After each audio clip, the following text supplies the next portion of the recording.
What is up, everyone? Welcome to another episode of Talking Timepieces with Tony. I'm Tony, and I appreciate all of you, every one of you. Today, I bought a new watch. It's a birthday watch because tomorrow is my birthday, but whatever, it's just another year. But so I did buy a new watch. Today I am wearing my Mont Blanc Heritage Minerva. I love this watch. It's a watch that doesn't get enough attention from me these days, but it is in my rotation box, and so I do love this watch. Anyway, before we get into the unboxing, we're going to go ahead and talk about some AD news on top of that.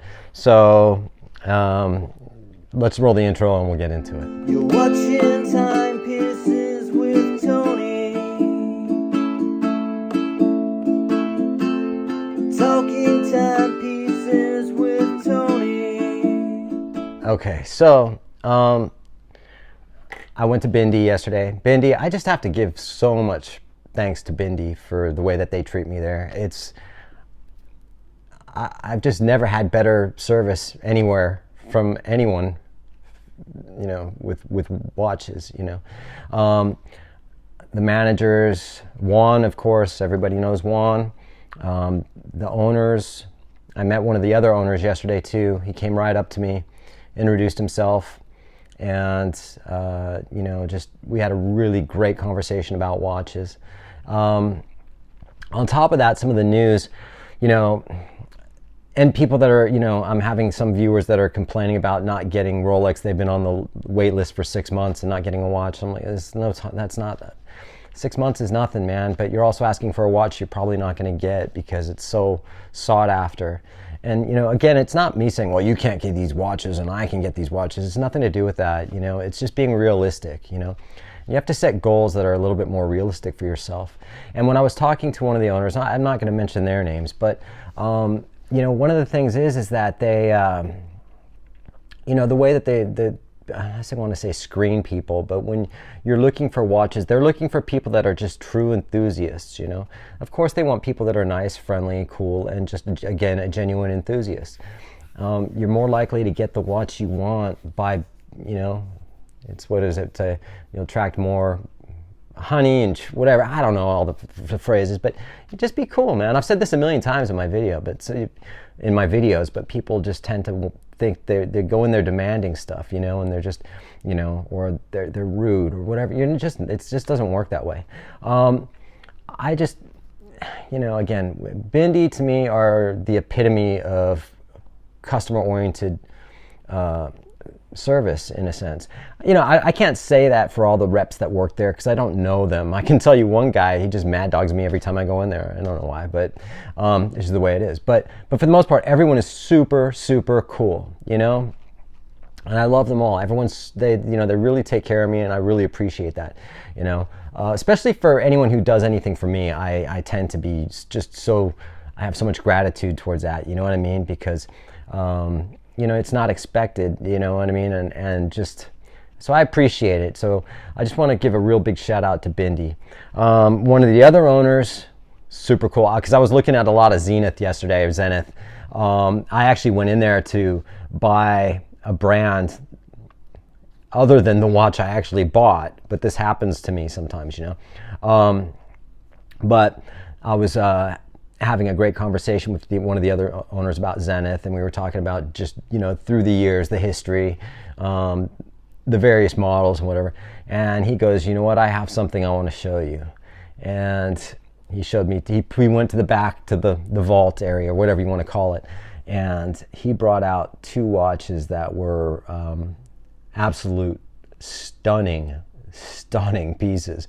The first watch he brought out was a Defy, Zenith Defy, all black ceramic strap, ceramic case. Also comes with a rubber strap. I tried that on, and I was like, oh my God, man, this is beautiful. This is a nice watch. So my next watch was going to be an El Primero, but I'm second guessing that now as to what I want to get. as far as my next purchase. But I also know that I'm getting a Grail watch coming in soon too, so I have to be really careful about my spending. The second one he pulled out, he pulled this out and it was like, oh, and it's a Zenith Defy rainbow. Now I know Rolex do a rainbow, AP do a rainbow, and it's Patek do a rainbow, blah, blah, blah. But I am telling you, if I had the money, I'd buy this thing in a second.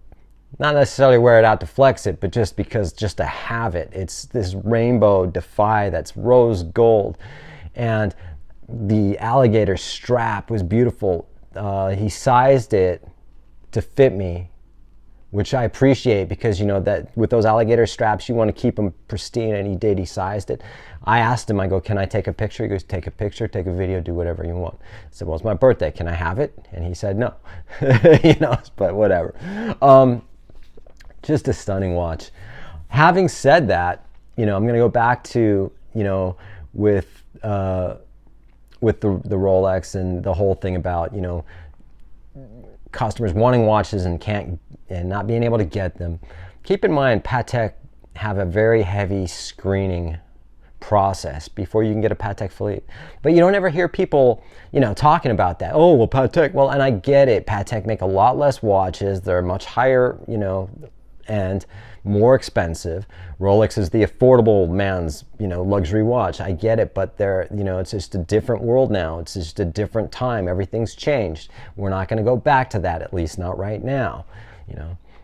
That time's not coming back. This is the sort of the way that it is now, and it seems to be that's where it's going to stay. However, you're going to find models. You're going to find models available. You will find some date just available. Simple as that.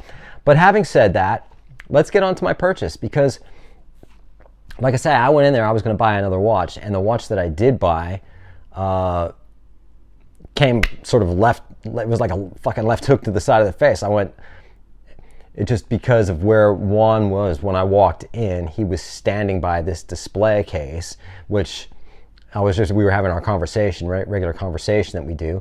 And I happened to notice some of the new models that I'd seen on, Watches and Wonders videos. And I went, oh, you have the new whatever. Anyway, so let's get into it. Some people will be surprised. Some people may not.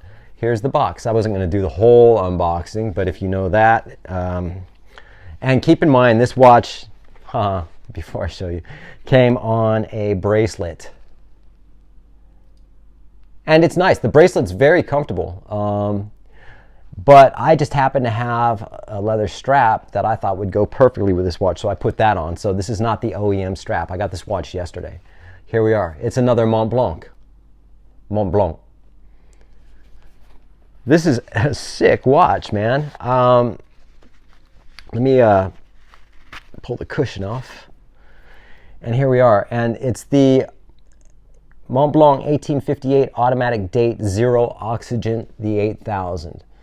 And look at that. Can you see the blue inside the bezel? I'm not sure if that's a gasket or not. And I put this blue strap. I bought this blue strap for my Nomos, so it's a brand new strap. And I decided to put it on because it matches this watch perfectly. It has like a Mount Everest on the back. This is they call it a no oxygen because it's encased without any oxygen. It's nitrogen. This helps with, if you're climbing high, if you're an alpinist and you're climbing those great altitudes, your watch won't fog up. It's more the watch will become more reliable. It has the dial. I wish I could get a better picture. I guess I could, but it's like a glacier. The way the dial is, the textures in this dial is insane. It has 41 millimeter case. The hands are syringe-styled hands. The hour hand is more of a teardrop, very Patek Philippe-esque from even their vintage days. I'm not sure what the power reserve is. It is a modified Sellita SW200 movement, I believe. So I did tell my sister it was an in-house movement, but that's at first what I thought. But it actually has essentially the same movement as this Mont Blanc. It has, again, the blue. I don't know if, again, like I say, if that's a gasket or not. Water resistance is 100 meters. And super comfortable. The bracelet's really comfortable too. I just prefer it on a strap on this watch. Very, very Calatrava-esque. The bezel is ceramic, but it also is a compass, has that north, south, east, west. I'm sure you could use it. I don't know how that works, but it's very comfortable. It's very nice. I'm gonna put it on my wrist, and we'll take a look at it here. I have 2 Mont Blancs now. I didn't think I was gonna have another Mont Blanc, at least anytime soon. And it took me a while to decide on this one because I was looking also at the Iced Sea, which was really nice too, man. That was the diver one, but I ended up going with this one. And plus I looked at, like I say, a lot of Zenith. I looked at another Nomos. And of course I was gonna buy a Cartier tank as well. But so with this blue strap, it just, I don't know, it pops. It's like a great, it's a nice watch. And again, this dial is insane. Applied hour numerals, markers. The lume is also fairly good.